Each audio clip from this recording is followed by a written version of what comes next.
This is Tom Gruber from the National Community Rights Network, and this is our second Solidarity Conference call. And what we wanted to do tonight is discuss as a primary topic the National Community Rights Network endorsement process for amending local home rule charters and for writing ordinances that will define our community's rights and protect them from violations of those rights. So tonight we have with us the Youngstown, Ohio organizer for community rights there, the highly esteemed president of the National Community Rights Network, Ms. Susie Barsdorfer. And Susie is going to talk a little bit about the endorsement process that she is involved in right now, because her campaign is being run again for the how manyth time? This will be our 6th time. And they're all running together now. Yeah. And you know, we endorsed you last year, and we're excited about doing it again this year. Great. So, go ahead. Yeah, go ahead. Well, I was just going to say, so, on our website we have an application, and I went through it, and my biggest issue is that because we've had so many campaigns, it's been hard for me to try to sift down, and get down to the nitty-gritty. It's funny because, we're working so actively right now. For instance, we just put in an ad to the local African American newspaper, and I wrote an article for it. The publisher had told someone that maybe he would write the article, and then he said he didn't have time. But if I could get it in by tomorrow at noon, I could put one in. So that's the way that things have been going around here. So very exciting. And a lot of good opportunities were in the League of Women Voters. They just basically put our Bill of Rights in. So, living it and, looking forward to having the NCRN endorsement just as a way to get it out to more areas. I think that's what's so important, is to just for other groups doing this and across states to see what each other is doing. I know Lisa's working with Waterville, Ohio. They're going to be on the ballot too, so we'll want to work with them to get an endorsement also. When we talk about, go ahead. When we talk about the endorsement process, are we talking about just internal endorsements, or are we talking about outreach to other organizations that would endorse the work that we're doing? The definition of the endorsement is that it has to be a rights-based activity, and usually that would mean that it's an activity that's been coordinated in some way with the Community Environmental Legal Defense Fund, that it's a way of communities organizing for community rights. So it's not for environmental groups that are anti-something or other. It's for people who are creating a positive vision for expanding the rights of their community and defending and protecting their community against violations of those rights. Does that make sense? Well, yeah, it does. The only reason that I ask is that my outreach is my thing. Reaching out to other organizations and individuals that are movers and shakers to introduce them to the community rights as it fits with what they're doing, and trying to get them to endorse our work. And so I was just curious about the scope of this endorsement project. Yeah, if you look on our website, you'll see the endorsement application there, and it clarifies exactly what this process is like.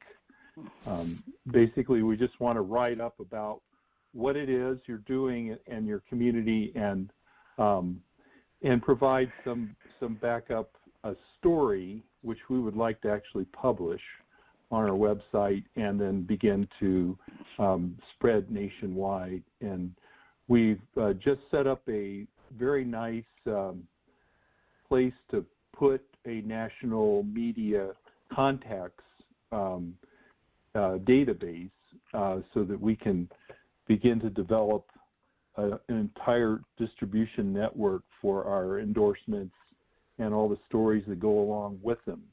And, so we just got that. Actually, we were able to get one from the Community Environmental Legal Defense Fund just this week. And so that's a very impressive list of places to send our information. And the idea is that we want the National Community Rights Network as the national voice for the local community rights organizing to be able to communicate with the nation and to spread the word at that level, to be the spokespeople for the national community rights effort as a unified effort. So that's what we're doing. Okay, because I'm reaching out to the Black Agenda Report and to Marsha Coleman Amadeo, and she's very interested in talking to me about the work that we're doing, because there's a confluence between what they're doing and what we're doing around the world, and so I just was curious. Yes, actually, there is I'm pretty sure that Ben Price has in hand a local community bill of rights that deals with police violence. Okay. And I know that we've worked on that with them a little bit. So, yes, I mean, I think that anything that's violating community rights, there's definitely a community bill of rights that would target that, or could target it. You there? Yes, I'm here. And so Stacy Long is getting ready to get endorsed for the Grant Township project? Yeah, they're working towards that, I believe. Last I heard, in the process of getting that completed. And as you all were saying, Stacy's probably on her way home from a big meeting tonight, so she wasn't able to attend. Well, I want to say how amazed that I am on these communities, Youngstown and Grant Township, how tenacious the citizens are to continue to battle and get knocked down and battle and get knocked down. And the different tactics that everybody uses is just really interesting and very inspiring to me as what they're accomplishing in their communities. Stacy and her community of 700 and some people have really stepped beyond the process and really pushed the ticket, and I just am really proud of what they're doing. Is everybody aware? Do you want me to kind of touch into that a little? I don't know how you are. Yes. Yeah, I think tonight we might want to open up for discussion more widely. So if anyone has questions about what's going on at the leading edge of community rights organizing, right there in Grant Township is where it's happening. We call that the bleeding edge, not the leading edge. Oh, that's a good one. Nice. I mean, bad. Yeah. So one of the things that we've been through here in Colorado, is that we got preempted. Our Lafayette Community Bill of Rights got preempted by the state, and what happened was that Lafayette was not even allowed. They didn't allow. The judge would not allow the people who wrote the Community Bill of Rights, petitioned for it, got all the petitions in, got it on the ballot, campaigned, and got it elected. They wouldn't let those people defend the Community Bill of Rights. They wouldn't let our local organization or even the members of the community enjoin the lawsuit to defend the Lafayette Community Bill of Rights. So that's a trend that we see happening, and I was talking to Thomas Lindsay about this, and he says, yes, what happens is the people who actually live in the community have no standing. It's just when the law operates, when the state looks at Lafayette, all they see is the municipal corporation of Lafayette, Colorado. They don't see the people. They don't recognize the people that live there. And that is just so revealing to me that our system of law doesn't recognize people as rights-bearing entities. They recognize corporations as rights-bearing entities, and they've been so bold as to find that corporations are people or persons.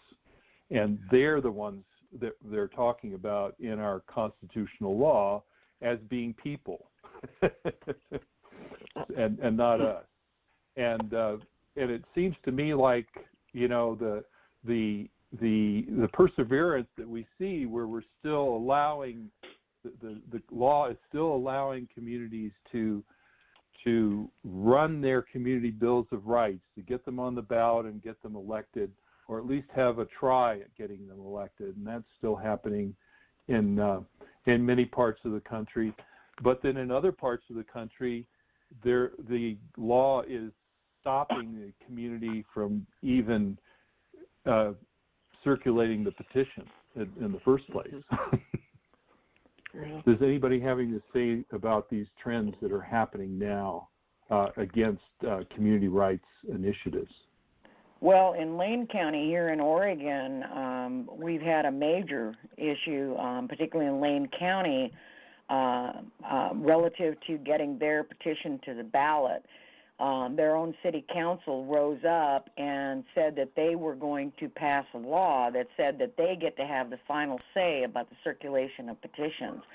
The outrage was such that they backed down for 6 months, and now Lane County only has 6 months to gather signatures for their petition, their legal petition for both their local community self-government ordinance and also their spray ban that they have. So it's really weird because we're supposed to have 2 years to gather signatures, but their own city council has risen up and said the people don't have the say, we do. And this was because of corporate lobbyists that talked to the city council that said that the city council had the right to supersede Oregon law relative to the collection of signatures and the initiative process. So, yeah, they're trying everything. Wow. And something similar to that has happened already in Washington State in the Spokane area where, they've been denied access to the ballot. Right. And is anyone on the call from there? Can they speak to that? Okay. So, so what I was thinking recently is just that the whole system of law really is set up to shut the people out. We don't really have any true access to anything yet until we fight for it. And so, if I think about, the fracking initiatives here, anti-fracking initiatives that were recently attempted, we didn't get enough signatures to get them on the ballot. We came very close. They weren't community rights bans on fracking. They were just we don't want it, bans on fracking.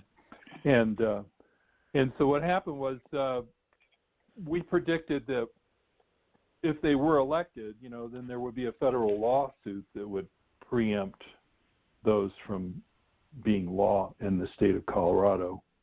And that's the direction that we're headed as a movement. We really actually want to stimulate these preemptions as much as possible, and we still kind of hope that we might be able to introduce the principles of community rights in our legal arguments. But right now that's been denied because we simply have the ability to argue who has the authority to regulate fracking, the state or the local community. And that's the only argument that's made at this point.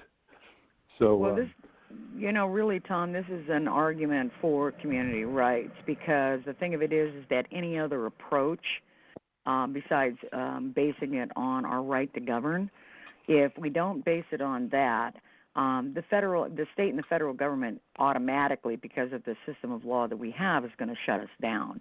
And this is the argument that I use for people that are trying to ban whatever through the current legal system. They're going to get shut down. And the thing is that, it's just that's the way it works. And people have got to really recognize that the only basis for asserting our right to govern is through the community rights framework, because they're going to get shut down, because that's the way the law is constructed, is to shut us down. Yeah, from top to bottom. And does anyone have any questions about that or discussion about this? I would wonder sometimes what drives this to work this way, and if it has something to do with the national debt and the creditors that have loaned the money to the government, and how far that goes in interconnections with the corporations, and how they're deciding policy based on the debt that they want to collect. Right. It's kind of abstract, but it's a thought that goes through my mind. It seems like it's a systemic problem that we have here, where our DNA of our Constitution, our national Constitution, is for colonial government. It's a Constitution that's for colonization of this continent. It's a Constitution that's for extracting resources and for making profits. It's what it's all about. Yes. And it grants rights to everything that extracts and everything that generates profit, which is the corporation, and does not give rights to real living people. Even though we have a Bill of Rights, what we see is that that's not really regarded as anything in the eyes of legislators and presidents and so on. Right here in Colorado, it all goes back to property rights. Everything is property. I don't care whether it's nature. I don't care whether it's humans. I don't care whether it's communities. It's all about who owns the property. And it all goes back to the property rights, from what I can figure out. Right. Well, we've seen that water has been privatized in these water extraction projects that are going on to drain again, the it's property rights. Yeah. And recently I listened to an interview, it may have been with Derek Jensen or someone, and they were talking about how there's a European country that has a corporation that is bottling mountain air and selling it to the Chinese. Oh, for God's sake. I think I heard of this. Yeah. So we got property rights on air, right? So that means that now air has become a commodity. Yeah. I'm curious with this discussion. I think we're kind of all familiar with the property rights and things, but if anybody, we're stating a problem, but is there anybody who has thoughts on moving forward towards a solution? What? Oh. Well, as far as I can figure out, the solution is exactly what we're doing, and that is, completely confronting the whole system of law that allows the commodification of education, the air, the water, the soil, the everything. And I think that I think if you really think about it, what we are doing is exactly what needs to be done. I agree that the only way that we can make any changes is through educating more and more people about the way things actually are, because since we were born, we've been trained to believe in this illusion that the government is here to protect our rights. And in fact, the government is here to violate our rights, to protect the corporations and to put their agendas first before us, and that we have no rights. So knowing that, how do we promote that education? What are different... By the only way to do it is to do it in your face, and exactly what communities are doing is putting people through the rigors of putting forth community bills of rights. That's how they learn. When they're in the face of terrible situations with, harm, that's when people are going to be most susceptible to learning, unfortunately. I agree. But there has to be ways that we can engage people that aren't in. We're going to need to find ways to engage people that aren't in the trenches. Right. And so here in Ohio right now, what we're doing is expanding the base of community rights and trying to work with people who are battling social injustice. And we're reaching out to the groups in the major cities in Ohio and trying to engage them to come and learn about community rights at workshops, at democracy workshops. So that's happening now as we are speaking. Great. From my perspective, and I think the social justice issues are really critical. The thing of it is that we need to introduce the community rights precepts based on where people are and what they care about, whether it's social justice issues, whether it's environmental issues, whether it's police brutality, whatever it is. We need to start thinking about the educational programs that we have about how do we frame it for where people are so that they can actually connect. Yes, and I am working, I'm personally working on that right now. So we've decided to do 6 workshops in a year's time in various cities around the state. And the reason is to expand community rights into the social, political justice arena, but it's also to broaden the base of our movement here in Ohio to support our constitutional amendment that we're putting forth this year. So we are going to host, Ohio Community Rights is going to host these workshops for, a somewhat discounted amount to make it more affordable to more people. It will be a day-long workshop. We're going to have one in Cleveland is going to be our first one next month, and Toledo, then Columbus, and then later in the year we'll also hit Dayton, Cincinnati, and Akron. And we're going to be targeting social justice organizations.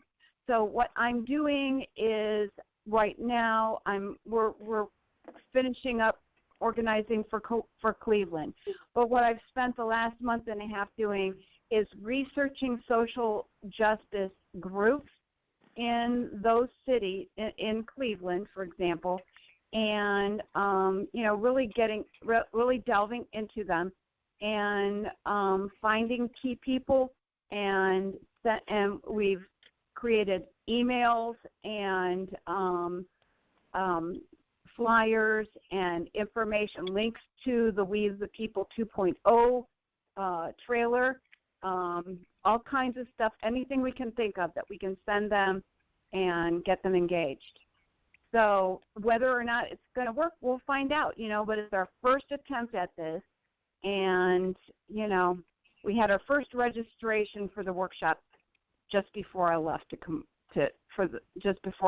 a little earlier this evening. So this is what's happening. Great.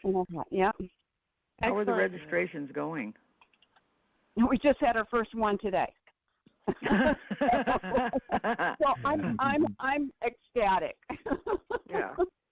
Yeah, people don't make decisions usually until 10 days or so before. Yeah, well, and it's still a month off. The workshop's still a month away. So, Yeah. We're going to be really interested in seeing how that turns out. Yes, it's an experiment for sure. And the first one isn't going to be the really the bellwether. It's not going to be the real true test. This is just our first one. We're developing all the material from scratch, and so there's a lot of work involved. And each one I expect to get a little bit less time consuming. I hope so. Anyway, it can't help but be. So, we'll see what happens. Well, here in Oregon, we're really pushing. Winona Leduc is coming in November, and what we're really trying to jump off of is the rights of nature, and trying to engage people that are involved in all kinds of issues, whether it's what's going on in North Dakota or whether it is whatever, people that are protecting water, land, whatever. The thing of it is that from our perspective, rights of nature is like critical for people to understand the wide variety of their issues that are connected to that. And that includes indigenous people's issues. And so that's what we're doing in November. And we're having a gathering here in Oregon the day after Winona Leduc thing. And so that's kind of where we're trying to jump off of, to get away from environmental issues specifically, and really trying to boil it down to the rights of nature and how that impacts all of the issues that people are interested in, whether it's water, air, soil, food, whatever. And so that's kind of where we're going here in Oregon. The rights of nature it's tremendously important. And one of the local efforts I'm working with here in Northwest Ohio is protecting Lake Erie from the water crisis happening again. So I'm working with a group in Toledo for the Lake Erie Bill of Rights, and that is all about the rights of nature, and it's really exciting. And so another experiment for sure. Definitely. Wow. I was wondering earlier, and we talked about this in an NCRN meeting. Would there be an interest in the Community Environmental Legal Defense Fund? Mari, she is sort of the authority on rights of nature. And I believe that she was involved in going down to Ecuador and helping them put rights of nature into their new constitution. And I was wondering if we would want to have a solidarity conference call about the rights of nature. I think that would be a great idea, but Mari is doing a whole hell of a lot more than just what's in Ecuador. They've been involved with what's going on in New Zealand and and a lot of other areas. And from an international standpoint, my experience has been is that people get really energized around what other nations are doing, that CELDEF has got their fingers in, and it's really educational, but it gives them hope that there's some way that we can do that here in the United States. And so actually Mari is a great resource for that kind of information to update us about what's going on internationally. Well, I'll try and contact her right away and get her scheduled for an upcoming solidarity call, and we'll promote that very widely. I love that idea. Yeah, that sounds great. Yeah, I like that too. Yeah, I wanted to bring up the We the People 2.0 movie. We're going to be showing it here in Youngstown on October 19th. I gave out a few of the flyers tonight to students out in PA, and I think that's another sort of educational tool that we should definitely look into using in our communities. It's, I kind of think it's like the Gasland of community rights. Gasland was one of the, first movies that came out that, really got into the mainstream, slowly. It definitely is now. And literally so lit a fire under people, right? Exactly, it did. It lit a fire under people. So I'm really excited about showing that here in Youngstown. Hoping to get a wider audience than just the 30 people that we've that have been involved over the last few years. And so we're going to have Tish and Doug Shields from Pennsylvania here live to have a panel discussion after. So we've been getting more young people this year for the Wednesday night lecture series, and so that's been really positive. Finding a local college to show this kind of documentary, or film. So I think one of the things that we have to be sensitive to is what is the topic of interest in our time, whether it is police brutality or whatever, and to become adaptable to addressing those through a community rights lens, whatever it happens to be, that comes to the fore. It's really hard for us to be, because we've got so much stuff going on in our own communities that we've already been locked into for a while. It's kind of hard to get our wheels under us relative to what is really current. But I think we need to figure out some kind of a tactic or way to adapt and be able to address the issue of the moment. For me, nuclear energy is huge, particularly since we're going to spend $1 trillion to upgrade our warheads. I think that it's really important that we figure out a way that we, as at the national level, have some way to communicate how we want to address the issue of the day through the community rights lens, and how to address it, and how to communicate that to people. What I've heard throughout the call is reaching college students, and I think that's an important discussion. Absolutely. For the longevity of the movement. I don't know if anybody had any thoughts on how we could extend that. Well, right now here in Oregon, because we are pretty progressive, and the Green Party is really promoting a lot of things that we agree with, actually launching off of existing organizations that are addressing specific issues that could be viewed through the community rights lens, and making cooperative connections, I think is helpful. I have to tell you that during this presidential election, it's pretty hard to even sort out what the hell is going on, but we're trying. here in Oregon, because we're a blue state and all the rest of that nonsense, and nobody likes either one of the candidates, and nobody's going to pay any attention except through the presidential lens right now.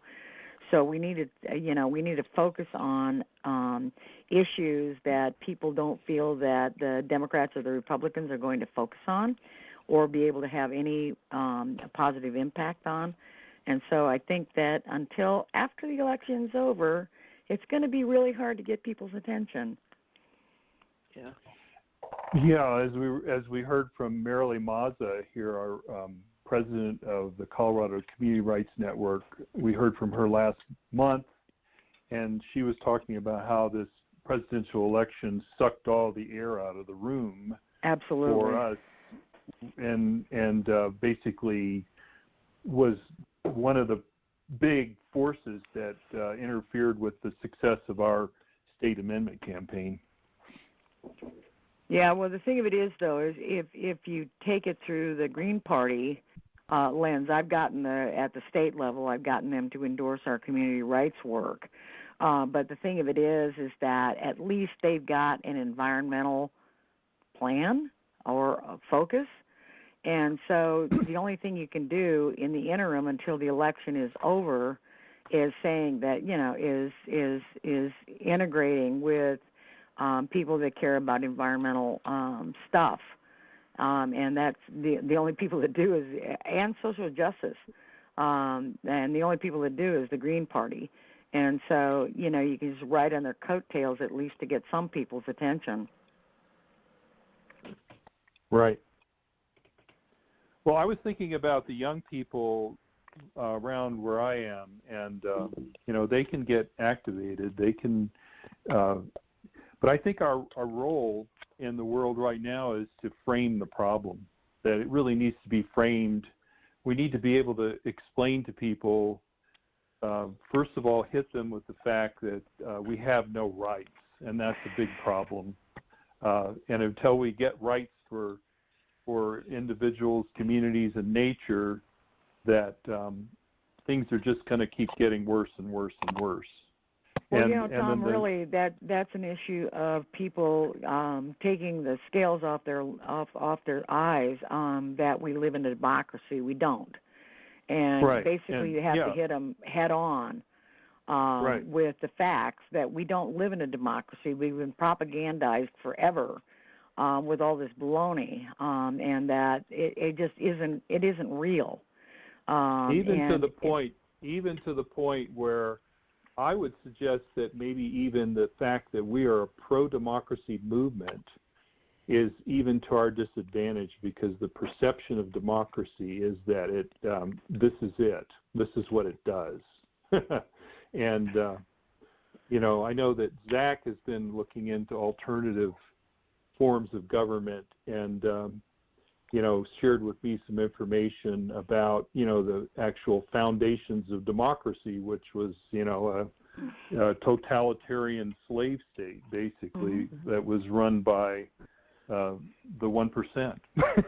And they were the ones who had those were the ones who were voting. Those were the ones who had access to democracy. Well, I'm with Zach, because I'm tending towards the more anarchist perspective. That this country, it's a complete sham. I mean, it's a complete illusion that we are a democracy and that the people actually govern. We don't. And we've got somehow we've got to get through to people that there are alternatives, and that the only way we're going to get there is if they engage. Well, I think that's something that we need to focus on, is how we're going to reach people. And when we're talking about reaching different age groups and how we communicate with them, it's totally different than we communicate to each other. Let's face it, we're in a whole different bracket. Oh yeah. So do we reach them through social media? Do we, how do we get the message in a point that they care? How do we create that vision? Because I think when we get 5 minutes into our spiel about where we are with democracy, they're like, yeah, their eyes glaze over. I get it. You know, the Green Party is facing the same problem. How do they? You can write off the boomers. I mean, most of them don't get it. Actually, the greatest generation doesn't get it at all. The thing of it is that we have to figure out how to target the demographic that we want to target, and that has to be the young people, because it's their future that is being degraded. They don't have a future the way it's going right now. But how do you communicate that? And it has to be over social media. We've had this discussion in the Green Party about if you don't exist on Facebook, you don't exist at all. And if you don't know how to tweet and you don't know how to do all this other stuff that I don't know how to do, you don't exist. And that's true, and that's one of the problems that we have is most of us aren't savvy in the areas that they communicate. But also, I don't know that we're reaching to what's important to them and talking to them about what their issues are. Yeah, exactly. Speaking as a young person, I think there's a perception that young people only talk on social media or something, and while it's definitely true that social media is needed, that's helpful, but I don't think young people are any different than any other group, and their eyes, I don't know if their eyes will glaze over if you talk to them about this stuff. If you talk to the right people, the ones that would be interested in this, just like everything we're doing, the focus is, I think, best when it's on people that are already engaged in doing some sort of activism work and are running into all of the barriers that we're very familiar with, and we can come to them and say, like, yes, here's the barriers that, regulation and government and all this stuff that we know so well, and this is what we're doing about it. If we just talk to, like, random young people, that doesn't do anything. We need to talk with young activists. Yes. I think we need to offer them hope. We need to offer them more than, here's the problem. I think we keep talking about the problem. I think we need to focus more in a different way. We can send the same message, but send it in a package where it's, here's what we can do. There's hope. We can move. We can change this.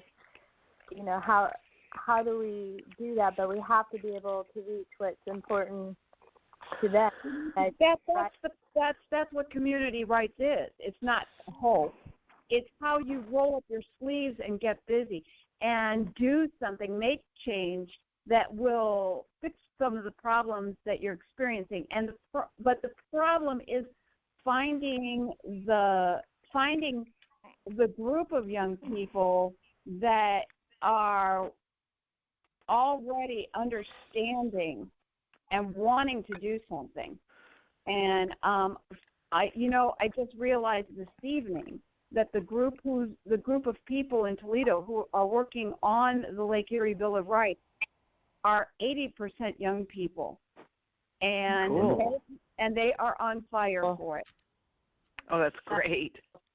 Zach, do you have any specific ideas around how we reach that group of young people that really care and really want to make change, and how do we engage them?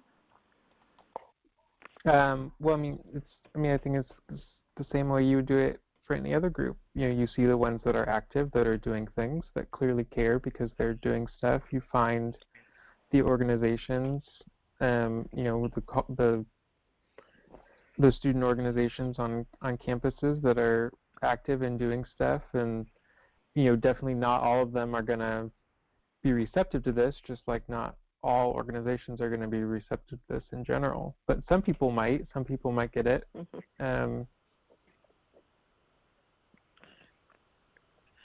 Well, we've been very lucky here in Youngstown. The Next Gen movement, which is Tom Steyer, millionaire or whatever, rich guy out of San Francisco area, has put up money for there's 60 schools in Ohio, actually, colleges, and then it's across the country. I think it's in 6 or 7 different states. And basically it's young people getting young people registered to vote. And the message is climate is my candidate and, 100% energy by whenever, and they're definitely, they definitely don't want Trump. So I think they may be a little bit, how do you say, stuck in the two-party system, but whatever. But it's a bunch of young people that really care about the world that they're going to live in. And so we've actually been able to hook up with them, and they've been handing out our material, and we're going to start doing some phone banking together next week because they feel that, on a national level, climate needs to be in the discussion, but at a local level, this Community Bill of Rights really speaks to that as far as a sustainable energy future. So this is pretty exciting, for our 6th time around to, get some young blood in, cool. in here. So, yeah, it's great. Well, yeah. I'm noticing that the people working on we call it LEBOR, Lake Erie Bill of Rights. Mm-hmm. They're what they've worked on in the past.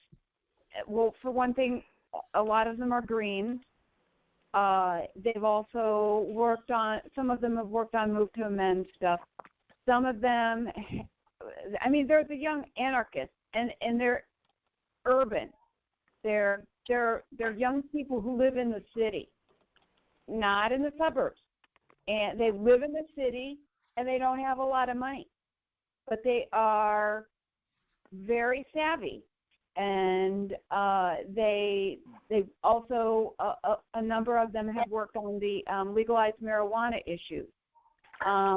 But they have a lot of experience already with canvassing and collecting signatures for petitions. So that's cool, too. So those are just some hints about what I'm noticing about the group that I'm working with. Nice. So, that's really helpful. Mhm. Mhm.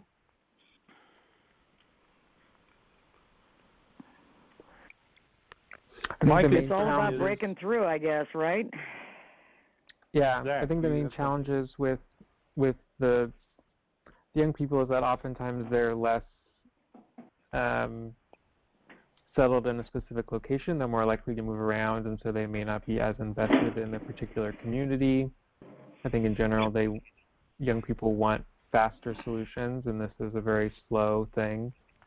And they may not have been doing it long enough to get disillusioned in the regulatory system yet. I think those are the main barriers, but those are all overcomable.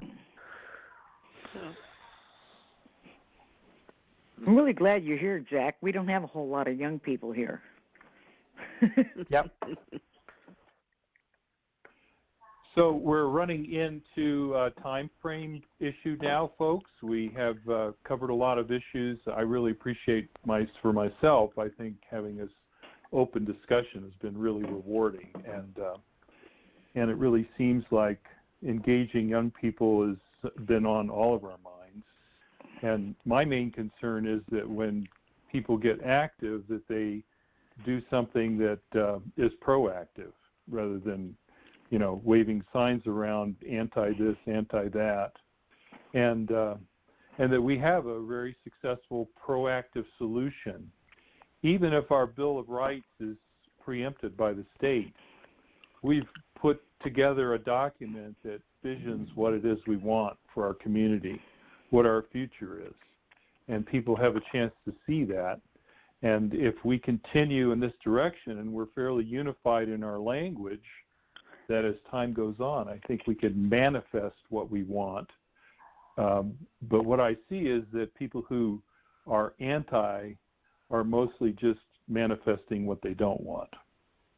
Does anybody have any opinions on that? Well, I think that's a really good observation, Tom. I think that I think that what's going on in South Dakota, I think it's South Dakota, with the indigenous people, this has activated huge number of peoples from all kinds of milieus. And I think that you're absolutely right. It's about what we want. They want clean water, clean air. They want their rights. They want their culture. I think that is what absolutely engages people, is the positive message about what they want, not just what they don't want. Well, thank you. Would anyone else like to wrap things up with some further ideas about where are we now in our conversation tonight? Oh, geez, Tom, you asked the really hard questions. We're all wrung out. We are wrung out. Well, I wondered what communities, we want to, look at as far as putting together some endorsements and making sure that, before the election we get out one or a number of press releases that connects the movements or the actions that are happening around the country, whether people are on the ballot or not on the ballot. So, like in Ohio, there's three. One is gathering signatures. Two, Waterville and Youngstown will be on the ballot, and then there's counties that weren't even allowed to be on the ballot. Yeah, four counties got kept off the ballot this election season. For the second year, they adjusted it, based on, the slim little crumbs of this is what you should do, and of course that didn't work either. So, but we know nothing probably would have worked. How about if we put the full power of our endorsement and the use of our new mailing list behind the communities which were denied access and endorse those? That would be amazing. Those communities are desperately in need of some bolstering. Yes. So I'd throw Lane County into that here in Oregon. Oregon and Spokane. They're not on the ballot, are they? They're not on the ballot, but they have been denied the ballot, and it looks like it's pretty permanent up in Washington. And so you might want to get Kai's perspective on how you would want to frame that. But in Oregon, in Washington, it looks like the initiative process is freaking dead. Oh, God. Yeah. Right. Okay. Well, let's make a big issue out of this, nationwide. And is anybody else on the call where they feel that their access has been denied? Well, like in Lane here in Oregon, their city council is denying them the right to vote. Right. I mean, it's happening everywhere. Yeah. So let's endorse Lane County, and let's endorse the communities in Ohio and anywhere else where there's denial of access, and then so we can endorse each one of them, and then we can write an entire press release on each one, send them out, and then we can write a press release summarizing the trend that's happening now in the United States of this denial of access. That would be cool. That's very excellent. Yes. Okay, so let's talk about that some more. And in the meantime, I will try and get a hold of Mari and see if I can get her scheduled for a call sometime soon on the rights of nature. Cool. Yes. Preferably before November when we're doing it here in Oregon. Okay. And good. And also we might want to consider the possibility of opening up our solidarity call to the general public and maybe publicizing this to activist groups wherever we might be able to find them, so that people have a chance to hear a little bit about what we're talking about. So when are we thinking about having the next call then? Well, we're thinking about having another one in about a month or so. So pay attention to your emails, and everyone that has participated in these calls is on a list now, and we'll receive notification as soon as we set a time up. Excellent. I want to just throw out there that if we go for the last Thursday of the month like we have been, that's the last Thursday right before the election.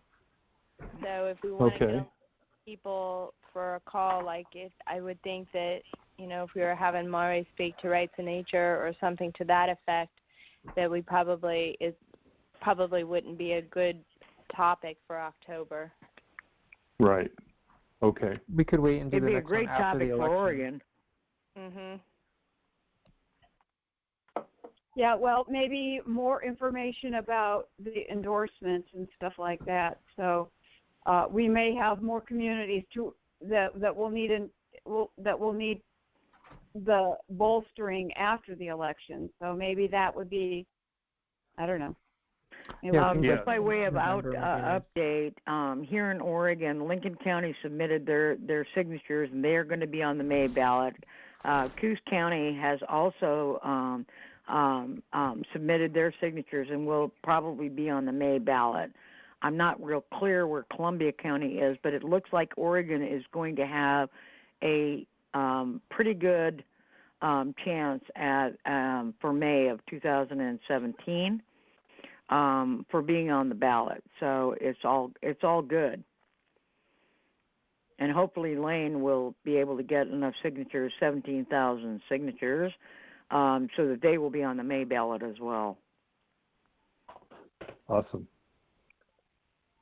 Well, thank you very much, everybody. We're out of time, so good night, and it was a very enjoyable conversation. I hope you enjoyed it. Cool. Yes. Send us your feedback about what you liked, what you didn't like, and what you would like to see in the future. You have to send us out a reminder email to do that, Tom. Okay. I don't do anything unless it's in my inbox. I'll send out the notes, and it'll be in that. Thank you. Cool. All right. Thank you, Tom. Thank you, Zach. Thank you, everybody. Thank you, everybody. Thanks. Bye-bye. Good night.